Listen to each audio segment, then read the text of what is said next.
Hi there, welcome to our channel. I'm Vic. I'm Nick. And we are MV Board Gaming. And today we're looking at Mr. Jack. This is a game designed by Bruno Cathala and Ludovic Maublanc and published by Hurricane Games. Nick is going to go through how you play and then we're going to give our reviews. Hey everyone. We are set up here for a two-player game because it's only a two-player game of Mr. Jack. So, to set up the game, we have this all set up as far as what the rules say. So everything here is in particular, unless you have the expansion, in which case you will be drafting out spots. But we're going to talk about the base game first. So, first thing we want to do is make sure we are on the visible side as Mr. Jack. The two roles being played are Mr. Jack and the detective. The detective, Mr. Jack, whoever's Mr. Jack is going to go ahead and reveal one of these. Only they're going to be able to see it. This is going to be their character. We want to avoid being caught. So she is over here, the green one. The detective does not know what we just drew, but they might be able to look through these at some point with the ability that Sherlock Holmes has. So for the game, we can look in closer here. This is what the order of play is going to be, if you want to come in a little closer. So the yellow, they have the frame too. The detective is the yellow player. So the first thing we're going to do is they're going to have the first action. We have 4 of these cards out here. These are represented by this bagging. We just have 4 more characters that will be out next round. But for now, these are the 4 that were randomly drawn. The detective is going to take the first one, and they're going to do the actions listed on them. I'm not going to go over all the actions, but for example, when I mentioned Sherlock Holmes, they can move between 1 and 3, and they're going to reveal one of these. So they'll know that this person here is innocent. They'll keep this to the side and remember that that person is innocent. And so forth. There's other abilities here, like he can move these manholes. Normally, you can move from manhole to manhole, but these block them. So he has the ability to move those pieces around based on that. They all have different abilities, so you're just going to take one, do the actions, and then your opponent, who is Mr. Jack, is going to do 2 actions. You can see they have 2. So they're going to pick 2 people, do their actions, and detective has 1 more turn. Then at the end of the round, we're going to see if who is visible. The Mr. Jack is going to say if they're visible or not. To be visible, you are either adjacent to a lamp or you're adjacent to another character. So for instance, these 2 people are visible. This person is not, because this is not lit and there is nobody next to this person. So if at this stage here where we're trying to find out if they're visible or not, and they say they're not visible, this would be a prime suspect, as would our character, because she is not visible either, and neither is he, but we already know they're innocent. Normally, you're going to go ahead and flip these if you think you're going to flip these if you think they're innocent now, just to keep track. Okay, I don't think it's going to be Sherlock Holmes because we said that they're not visible. These people are visible. So we would flip all the characters that apply as being the opposite. So we're going to continue like that, and you're going to have this right here. We're going to eliminate the 1 lamp. And we're going to flip that. We're going to update this based on what was told by Mr. Jack. And we're going to take away this lamp. So this 1 lamp, they're all labeled. Some of them are not, but there's 1 through 4. Those are the ones that get labeled and get removed. So the 1 gets removed. Then we go ahead and go to the next round. Now what their detective is trying to do is they're trying to find out not only who is the guilty person, but then arrest them, capture them. In order to capture them, they just have to move any of these other people on top of the person that they are claiming is Mr. Jack. If they are correct, they win. If they're not, they lose. Also, they can lose if the timer runs out. Another rule, you cannot escape where there's police cordons. So we have 2 of these here that are blocking. There is a character that can remove that, and that is going to be how you play. I am just going to go over briefly Mr. Jack extension. What it adds some more characters. So it'll just add more characters here, more innocents here, and more abilities here. I'm not going to go over all of them. And also at the beginning, instead of this preset board, we're going to be drafting, deciding where you can go. One other rule is you have to be invisible to escape. In order to escape, Mr. Jack has to be invisible. That's how it works in the extension when you're drafting. You would think that's not going to work because you can just escape right away. That's not true because you start as visible. So you have to wait at least a round to be invisible, and then that round you could potentially escape.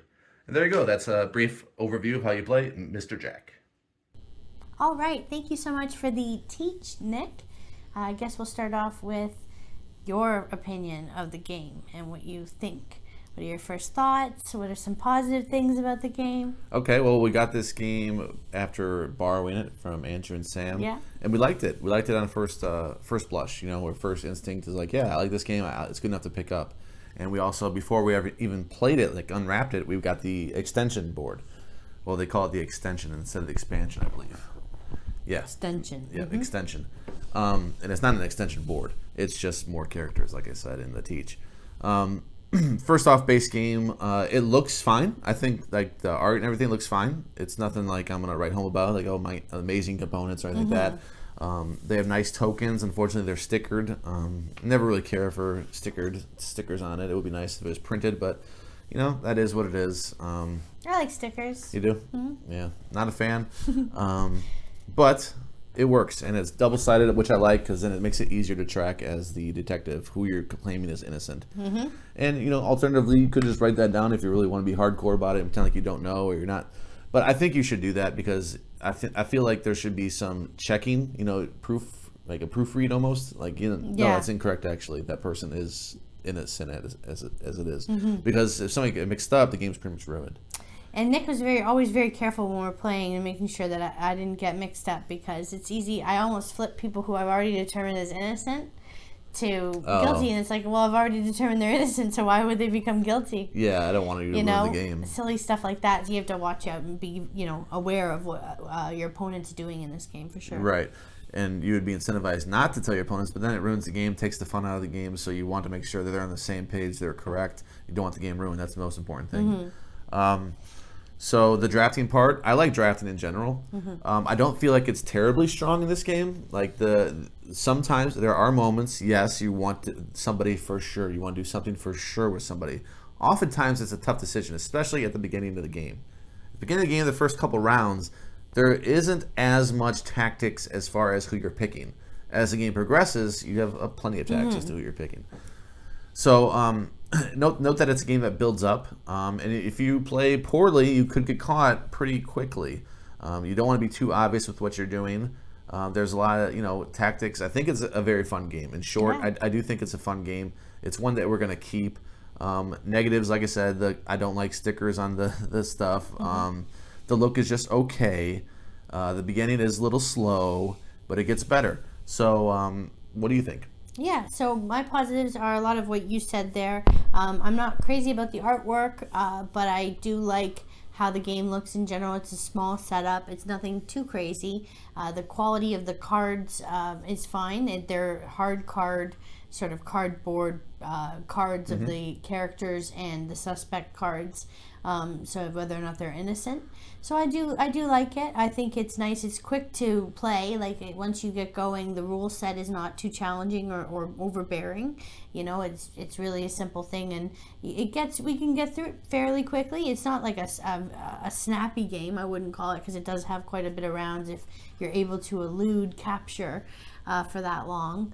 But I do have a lot of fun playing it with Nick, and we have, it's just the two of us here, so we do like to collect 2-player only games. So if you have a significant other or somebody that you're living with or a friend that you always play with, it's always nice to gain more really, competitive 2-player games, because we were able to, win some, lose some, nobody's getting dominated completely. So my score for this game, and then you can give yours, I have an 8.3. I am high on it, I like it, and I recommend it. Nice. What about you? I will go and say that, the 2-player games, when Vic's saying, not necessarily 2-player only, just I think most games that I buy have to play good at 2-player. A vast majority have to play good at 2-player. Otherwise, I'm probably not going to buy it. There are very few exceptions, especially now that I have so many games. Yeah. Like, if it doesn't play good at 2, I'll try it, but I might not buy it unless it's fantastic. It's like top tier, really high level. Yeah. Then I'll buy it. So when Vic was saying about these components, by the way, yeah, these are really nice because these could have been cards. I love that they're cardboard and a thick, good cardboard. Yeah. I like that a lot. They could have went cheap on that. I'm glad they didn't because this is really good. Yeah. So I should give credit there. The expansion, really quick. I think this is only a must-buy if you are getting sick of the base game, which is the case with a lot of expansions, but this one especially. I don't think you need it if you're just getting the game like we did, because we could play the base game for a while. Didn't feel like it was needed yet. So I can see where it will be needed, though, if I kept playing this game quite a few times, maybe after a dozen plays or something. And the game does warrant you playing a dozen times because it's a fairly quick game. So it's not like a little card game as far as how quick it is, but it is quick enough that you can probably get 12 plays Yeah, out a of lot it. of replayability with the way that you're always a different character. It's not always the same. Like you're trying to always capture the same Mr. Jack. The suspects change. It's sort of randomly delegated. It's interesting that you're going to be making choices with the extension about who you're keeping. Everyone's drafting like those cards, right? When you make the decisions about the suspects. Or the characters that we end up playing with. You're saying in the extension, yes. Yeah, in the extension, yeah. Yep, I mentioned that as well in the review or in the teach. So one thing I was going to add is the tension in this game. The tension's really high, especially farther into the game. Like I said, the tension does ramp up because now you have more decisions too, especially at deciding who's going to be visible, who's not. That is a really tricky thing because you don't want to give too much away. So I'm trying to clutter people up, make them all visible, or get them spread out. Line, as you would say, Yeah, you're trying to get it at the minimal hints between the rounds. So if you can give them any hint, like nothing went innocent this round, perfect. That buys you some more time, more time. If they can't narrow it down, the only way they'll have to narrow it down, if you don't narrow it down for them, is taking Sherlock Holmes, really, and maybe manipulating that and getting to see. His ability is to look at one of these cards and see if they're innocent. So if they're still in that pile of the red cards here, that means they're innocent. So they reveal one. It may or may not help them. You may already have them as innocent, but there's a chance that you just got some good information in your head that person actually is innocent. You can eliminate one person. So my score is very similar to Vic because it's only a 10th different. 8.2 is my score for this great 2-player game. Yeah. Highly recommend. Again, if you want the extension, it would probably be a later purchase, or just get it preemptively. Maybe it'll go out of print, so you might not want to wait too long. And it's not expensive. I can't remember how much it was, but I remember seeing it wasn't very expensive, and neither is Mr. Jack. Yeah. Well, thank you so much for joining us for this review. If you liked the video, please click the thumbs up like button and subscribe to our channel for more great reviews. We'll see you next time. Goodbye. Bye.